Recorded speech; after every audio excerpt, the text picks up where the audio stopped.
صحیح بخاری حدیث نمبر 211۔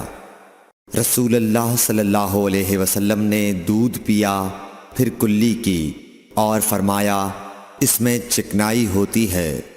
صحیح بخاری حدیث نمبر 212۔ رسول کریم صلی اللہ علیہ وسلم نے فرمایا کہ جب نماز پڑھتے وقت تم میں سے کسی کو اونگ آ جائے تو چاہیے کہ وہ سو رہے یہاں تک کہ نیند کا اثر اس سے ختم ہو جائے۔ اس لیے جب تم میں سے کوئی شخص نماز پڑھنے لگے اور وہ اونگ رہا ہو تو وہ کچھ نہیں جانے گا کہ وہ خدا سے مغفرت طلب کر رہا ہے یا اپنے نفس کو بد دعا دے رہا ہے۔ صحیح بخاری حدیث نمبر 213۔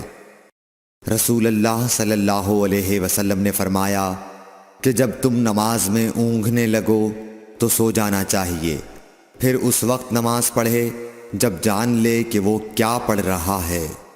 صحیح بخاری حدیث نمبر 214۔ حضرت انس روایت کرتے ہیں کہ رسول کریم صلی اللہ علیہ وسلم ہر نماز کے لیے نیا وضو فرمایا کرتے تھے۔ میں نے کہا تم لوگ کس طرح کرتے تھے؟ کہنے لگے ہم میں سے ہر ایک کو اس کا وضو اس وقت تک کافی ہوتا جب تک کوئی وضو توڑنے والی چیز پیش نہ آ جاتی، یعنی پیشاب، پخانہ یا نیند وغیرہ۔ صحیح بخاری حدیث نمبر 215۔ سوید بن نعمان رضی اللہ تعالی عنہ نے بتلایا کہ ہم خیبر والے سال رسول اللہ صلی اللہ علیہ وسلم کے ہمراہ جب صحبہ میں پہنچے تو رسول کریم نے ہمیں عصر کی نماز پڑھائی۔ جب نماز پڑھ چکے تو آپ نے کھانے منگوائے، مگر کھانے میں صرف ستو ہی لایا گیا، سو ہم نے اس کو کھایا اور پیا۔ پھر رسول کریم صلی اللہ علیہ وسلم مغرب کی نماز کے لیے کھڑے ہو گئے تو آپ نے کلی کی، پھر ہمیں مغرب کی نماز پڑھائی اور نیا وضو نہیں کیا۔ صحیح بخاری حدیث نمبر 216۔ رسول اللہ صلی اللہ علیہ وسلم ایک دفعہ مدینے یا مکے کے ایک باغ میں تشریف لے گئے۔ وہاں آپ نے دو شخصوں کی آواز سنی جنہیں ان کی قبروں میں عذاب کیا جا رہا تھا۔ آپ صلی اللہ علیہ وسلم نے فرمایا کہ ان پر عذاب ہو رہا ہے اور کسی بہت بڑے گناہ کی وجہ سے نہیں۔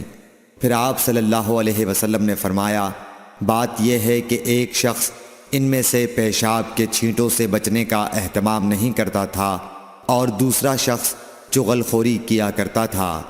پھر آپ صلی اللہ علیہ وسلم نے کھجور کی ایک ڈالی منگوائی اور اس کو توڑ کر دو ٹکڑے کیا اور ان میں سے ایک ایک ٹکڑا ہر ایک کی قبر پر رکھ دیا۔ لوگوں نے آپ صلی اللہ علیہ وسلم سے پوچھا کہ یا رسول اللہ یہ آپ نے کیوں کیا؟ آپ نے فرمایا اس لیے کہ جب تک یہ ڈالیاں خشک نہ ہوں شاید اس وقت تک ان پر عذاب کم ہو جائے۔ صحیح بخاری حدیث نمبر 217۔ انس بن مالک رضی اللہ تعالی عنہ روایت کرتے ہیں کہ رسول کریم صلی اللہ علیہ وسلم جب رفع حاجت کے لیے باہر تشریف لے جاتے تو میں آپ کے پاس پانی لاتا، آپ اس سے استنجا فرماتے۔ صحیح بخاری حدیث نمبر 218۔ ایک مرتبہ رسول اللہ صلی اللہ علیہ وسلم دو قبروں پر گزرے تو آپ نے فرمایا کہ ان دونوں قبر والوں کو عذاب دیا جا رہا ہے اور کسی بڑے گناہ پر نہیں۔ ایک تو ان میں سے پیشاب سے احتیاط نہیں کرتا تھا اور دوسرا چغل خوری کیا کرتا تھا۔ پھر آپ صلی اللہ علیہ وسلم نے ایک ہری ٹہنی لے کر بیچ سے اس کے دو ٹکڑے کیے اور ہر ایک قبر پر ایک ٹکڑا گاڑ دیا۔ لوگوں نے پوچھا کہ یا رسول اللہ آپ نے ایسا کیوں کیا؟ آپ نے فرمایا شاید جب تک یہ ٹہنیاں خشک نہ ہوں ان پر عذاب میں کچھ تخفیف رہے۔ صحیح بخاری حدیث نمبر 219۔ رسول کریم صلی اللہ علیہ وسلم نے ایک دیہاتی کو مسجد میں پیشاب کرتے ہوئے دیکھا تو لوگوں سے آپ نے فرمایا اسے چھوڑ دو۔ جب وہ فارغ ہو گیا تو پانی منگوا کر آپ نے اس جگہ بہا دیا۔ صحیح بخاری حدیث نمبر 220۔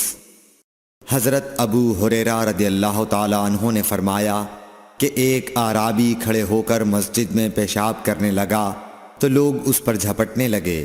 یہ دیکھ کر رسول کریم صلی اللہ علیہ وسلم نے لوگوں سے فرمایا کہ اسے چھوڑ دو اور اس کے پیشاب پر پانی کا بھرا ہوا ڈول یا کچھ کم بھرا ہوا ڈول بہا دو، کیونکہ تم نرمی کے لیے بھیجے گئے ہو، سختی کے لیے نہیں۔